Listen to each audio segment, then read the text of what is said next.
HOA called park rangers. They declared my land off limits for HOA. It all started on a sunny afternoon when I thought I was just enjoying my property, like I always do. I never imagined that a simple day outside would turn into one of the most stressful and confusing experiences of my life. I had spent months maintaining my land, planting flowers, trimming trees, and even building a small path to enjoy nature. But suddenly everything I loved was threatened. Out of nowhere, my HOA called the park rangers, and they showed up on my land. I was stunned. My heart raced, and I felt a mix of anger, fear, and disbelief. How could something I legally owned suddenly be declared off limits by someone else? I remember the first moment the rangers arrived. They were serious, professional, and clearly just following orders, but their presence felt like an invasion. I tried to ask them why they were there, and all they said was that the HOA had made a complaint and that my land was restricted. My mind couldn't process it. I have owned this property for years, paid all my dues, and followed all the rules. Yet here I was, being treated like I didn't belong. The HOA claimed that my land was part of community green space, but I had never signed anything saying I couldn't use it. Every time I tried to reason with them, they had a rule or regulation ready, and every rule seemed to contradict the one before it. It was maddening. I couldn't just stand there and let them tell me I couldn't step on my own land. I took a deep breath and started documenting everything. Photos, videos, notes, every word spoken. I wanted proof because I knew deep down that I might need it. I also reached out to neighbors, hoping someone could explain what was happening. Some were sympathetic. Others warned me to be careful. It felt like walking on a tightrope. Every step could make things worse. My emotions were all over the place. I felt small, powerless, and yet determined not to give up my right to enjoy my property. The HOA's actions didn't make sense. I had always been a model resident, paying fees on time, attending meetings, and even helping with community events. Why would they single me out? I started digging into old documents, community agreements, and county records. The more I read, the more I realized how complicated things were. HOA rules can be twisted, vague, and sometimes downright unfair. The green space they claimed my land belonged to was poorly defined in the documents. Some maps didn't even include my property. I felt like I had discovered a hidden battle, one that no one had warned me about. Emotions ran high during that first week. Every time I looked at my land, I felt a mix of sadness and anger. I had invested so much money, time, energy, and love into this place. And now, some vague HOA regulation was trying to take it away. Friends told me to fight, to stand my ground, but also to be careful. I realized that this was not just about land. It was about respect, fairness, and knowing your rights.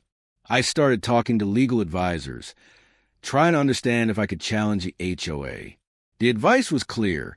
Document everything, stay calm, and know your property boundaries. The park rangers came back multiple times over the next few weeks. Each time, I felt a knot in my stomach, but I also felt more prepared. I began to see this as a story of resilience, not just conflict. Every interaction, every tense moment, was teaching me how to advocate for myself. I learned to remain polite yet firm, to question every vague statement, and to insist on clarity. It wasn't easy.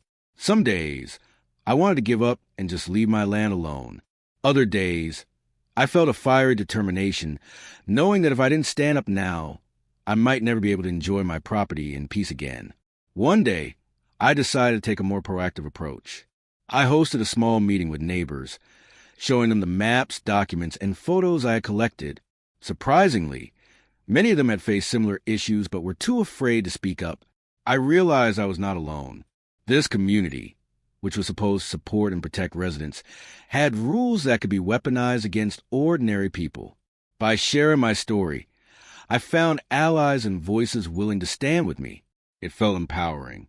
For the first time since the Rangers showed up, I felt a sense of control returning.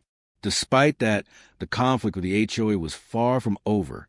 They sent letters, notices, and even threatened fines. Every time a new notice arrived, my heart sank. But I reminded myself that fear was not the answer. Knowledge, preparation, and persistence were my weapons. I kept going through the legal documents, researching local laws, and even contacting former HOA board members to get advice. With each step, I felt my understanding grow. I realized this was more than a fight for land. It was about ensuring fairness, transparency, and respect for every resident. At this point, I decided to record my experiences, hoping that my story could help others who might face similar situations. I share my videos online, documenting each interaction with the HOA and the park rangers. The response was overwhelming. People commented, shared their own struggles, and offered support. It felt like my small fight was part of a bigger story, one about standing up for what is right and never letting rules silence you unfairly. Every comment, every shared story made me feel less alone and more motivated to keep going. Looking back, I realized how much I learned during this period. I learned patience, strategy, and how to remain calm under pressure. I learned to listen, observe, and document. Most importantly, I learned that your voice matters, even when it feels like powerful organizations are trying to silence you. My land was not just soil and trees. It was a symbol of my rights, my effort, and my connection to this place. And no matter what the HOA or the park rangers said, I was determined to protect it. If you're watching this and wondering how to handle a situation like mine, remember this. Know your rights, document everything, and don't be afraid to ask questions. Sometimes, standing up for what is right requires courage, patience, and persistence. I want to hear from you. Have you ever faced a situation where rules seemed unfair or confusing? Share your story in the comments. Together, we can learn, support, and stand stronger. After weeks of tension, I realized that waiting and hoping the situation would resolve itself was not an option. The HOA was relentless, and the park rangers continued to make unannounced visits. I knew I had to take control of my own narrative. Each time I stepped onto my land, I felt both fear and determination. Fear because of the looming threats, and determination because I refused to be intimidated. My property was my sanctuary, my hard work, and my right, and I wasn't about to surrender without a fight. I began by consulting legal experts who specialized in property disputes. They explained the loopholes the HOA was using and how property rights are often protected even when community rules seem ambiguous. I spent hours learning about zoning laws, easements, and covenants. It was exhausting, but every piece of knowledge gave me more confidence. I realized that the HOA's power was only as strong as the evidence they could present.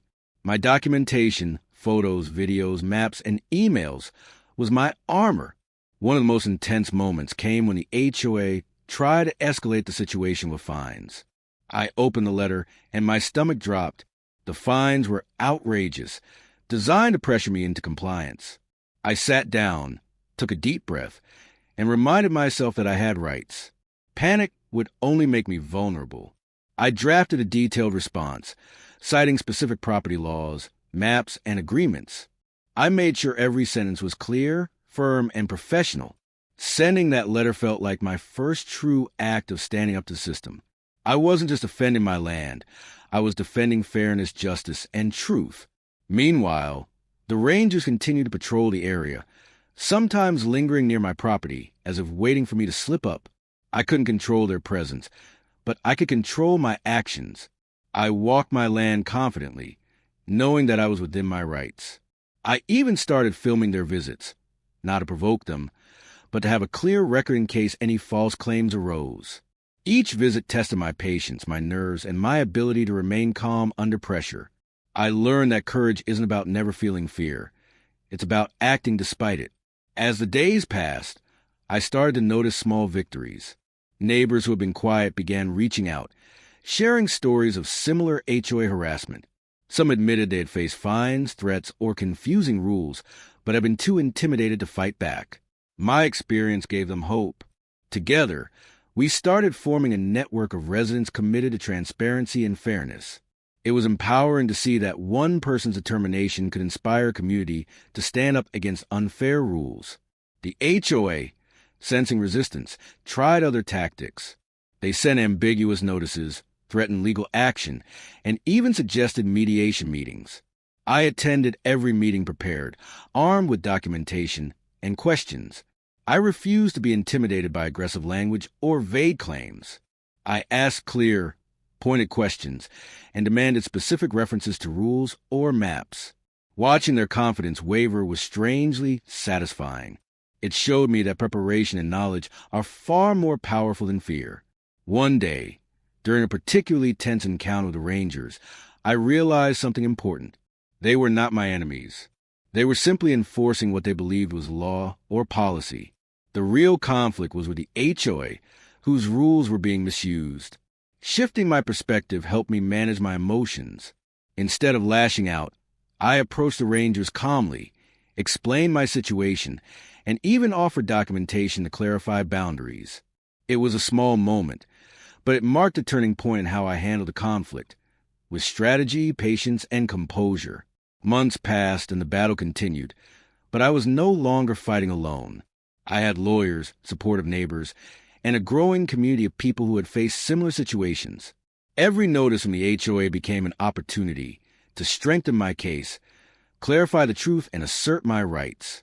Each visit from the Rangers was met with calm confidence rather than panic. I realized that my story was evolving from fear and confusion to empowerment and advocacy. During this journey, I also learned the importance of emotional resilience. There were days I cried out of frustration, felt helpless, or wondered if it was all worth it. But every time I looked at my land, I remembered why I started.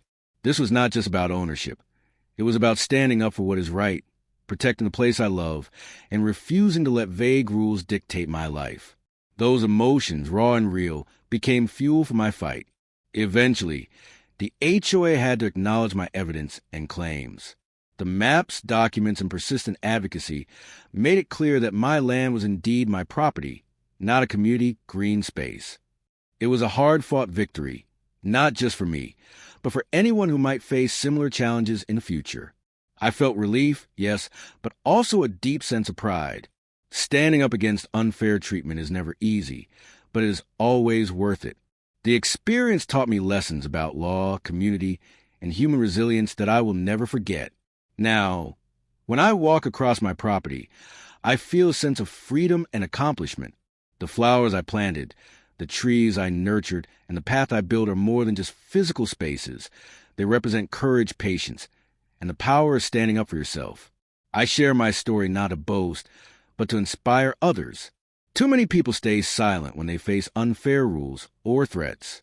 Don't be silent. Document, learn, advocate, and seek support. Your voice matters. If you've ever felt powerless against an organization, authority, or confusing rules, remember this. Knowledge is power, persistence is key, and community support can make all the difference. You can fight back, even when the odds seem stacked against you. My journey with the HOA and the park rangers prove that. Standing up for what is yours is never easy, but it is always worth it.